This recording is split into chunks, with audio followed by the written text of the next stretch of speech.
Fala turminha, um prazer ter vocês aqui mais uma vez para mais uma das nossas videoaulas.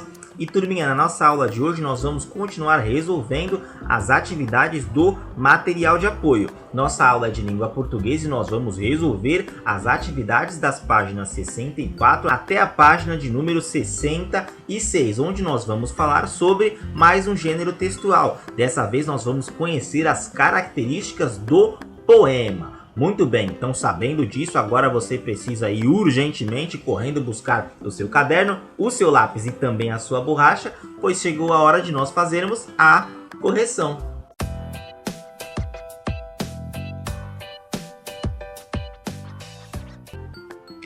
Muito bem, turminha, então nós estamos aqui na página de número 64, onde nós vamos conhecer mais um gênero textual. Nós vamos conhecer as características do poema, dos poemas. Turma, na página de número 64 nós temos aqui esse balãozinho que nos traz algumas informações sobre esse gênero textual. Nós temos aqui poema. Poema, turma, aqui nos diz que é um texto formado por versos. Depois nós temos aqui logo abaixo o que é um verso. Nos diz que verso é toda a linha do poema. E logo em seguida nós temos aqui o que é uma estrofe. E nos diz que estrofe é o conjunto de versos. Então, turma, nós vimos aqui que os poemas eles são feitos por linhas. E cada uma das linhas de um poema é chamado de verso. E, turma, o agrupamento desses versos vão formar as estrofes. E nós vamos ver isso nesse poeminha que nós temos aqui na página de número 64. Desse gênero textual, do poema, é que ele possui uma certa musicalidade, ele possui uma certa melodia, ele possui ritmo e também possui rimas. E isso acontece justamente por conta de nós termos palavras que acabam rimando umas com as outras. Então, quando nós recitamos um poema, percebam que nós falamos ele praticamente cantando. Nós temos ali uma certa melodia, nós temos ali um certo ritmo. Nós vamos acompanhar isso nesse pequeno poeminha que nós temos da página 64, que é intitulado Meu Direito, Quero Respeito. Então agora nós vamos recitar esse poema juntos. Ele nos diz o seguinte: uma história bem sofrida, aqui eu vim contar. Já pensou perder a vida só por não saber falar? Então, turma, nós temos aqui essa primeira estrofe do nosso poema. E percebam que essa estrofe ela é formada por cada uma das linhas. Cada uma dessas linhas aqui, turma, nós chamamos de verso. Então aqui nós temos uma linha, duas linhas, três linhas, quatro linhas. Então nós temos quatro linhas, portanto nós temos quatro versos. E esses quatro versos, eles formaram aqui uma estrofe. Então nós temos aqui a primeira estrofe. Uma história bem sofrida, aqui eu vim contar. Já pensou perder a vida só por não saber falar? Percebam que eu recitei essa primeira estrofe, turma, de uma forma meio melódica, possuindo um ritmo, justamente porque ela possui essas rimas. Então agora nós vamos fazer a leitura completa deste poema juntos. Vamos agora para a segunda estrofe, nós temos aqui. Aliás, vamos começar, turma, da primeira estrofe para nós fazermos de uma forma mais direta. Vamos lá, mais uma vez. Uma história bem sofrida, aqui eu vim contar. Já pensou perder a vida só por não saber falar? Ser chamado de incapaz, doente e coitadinho, por ser apenas diferente e ter seu próprio jeitinho. Tá na hora da mudança, dar um basta ao preconceito, e ensinar desde a infância sobre o surdo e seus direitos. Vamos subir mais um pouquinho aqui. Eles gritam com as mãos, só não escuta quem não quer. Acabam até te xingando e tu nem sabe mané. Tira a venda dos teus olhos, fecha a boca e abre o coração. Abre a mente, abre um abraço, só não abre espaço para exclusão. E para entender tudo isso, basta entender de amor, pois quem ama respeita e quem respeita inclui. Então aqui, turma, nós tivemos diversas rimas. A única estrofe que não possuiu uma rima foi essa última aqui, que nós temos a palavra inclui, que acabou não rimando com nenhuma outra palavrinha dessa última estrofe, mas é porque nós temos uma atividade onde vocês vão precisar preencher com uma palavra que possua e que faça rima com outra palavra dessa estrofe. Então, turma, aqui nós percebemos justamente todas essas características. Nós vimos os versos, nós também vimos aqui a formação de cada uma dessas estrofes e também nós vimos a melodia que existe neste poema. Nós vimos que nós temos aqui uma certa musicalidade quando nós recitamos os poemas. Muito bem, então agora que nós já fizemos a leitura deste poema, que como nós vemos aqui, é de um autor desconhecido, agora nós vamos responder as nossas questões da página de número 65. A questão de número 1, turma, vai nos pedir o seguinte: pinte os pares de rimas usando cores diferentes para cada estrofe. Muito bem, então nós precisamos agora voltar para o nosso poema da página 64.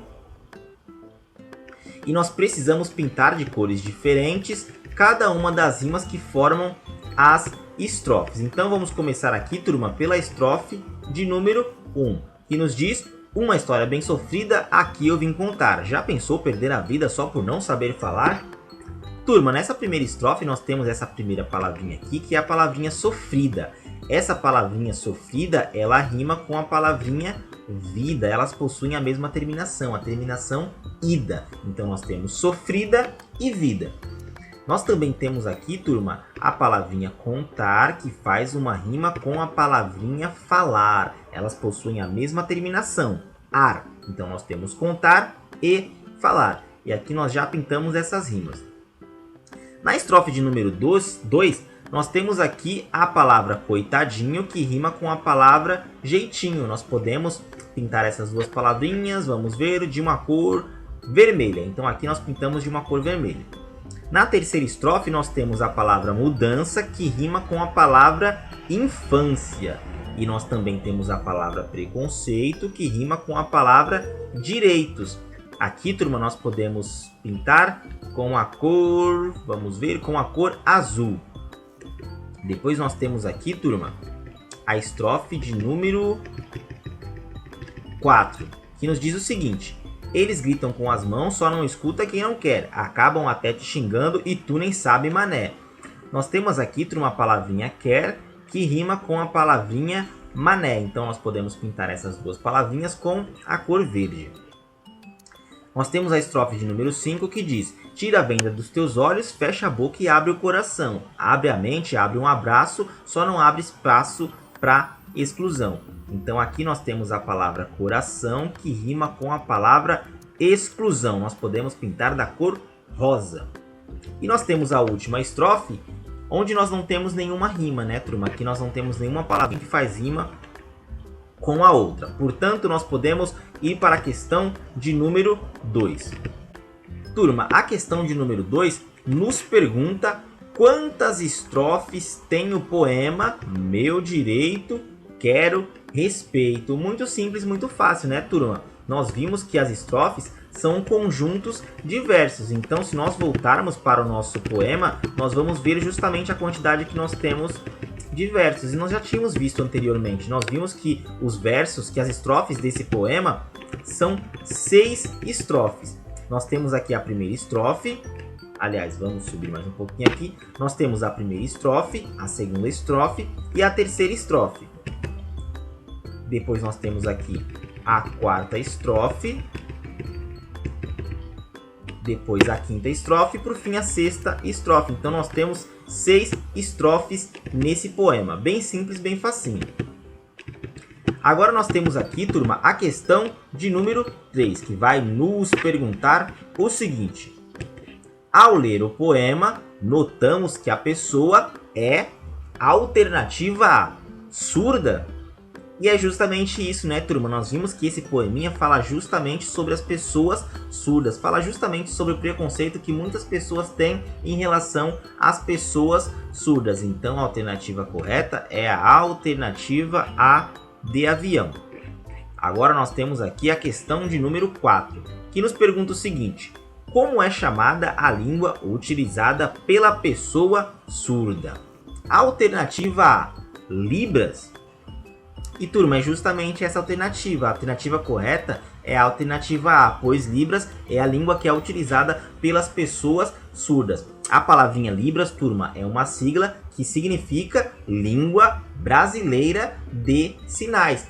Essa língua é a língua que é utilizada pelas pessoas surdas para que elas possam se comunicar. E essa língua, turma, ela possui os sinais com as mãos e também com a expressão facial para poder transmitir uma informação para a pessoa surda. Então, por isso ela se chama língua brasileira de sinais. É uma língua que é visual motora. Muito bem, turma. Então agora nós podemos ir para a próxima questão, que é a questão de número 5, que nos pergunta o seguinte: você sabe o que significa Libras? Se você não sabe, faça a pesquisa e registre aqui.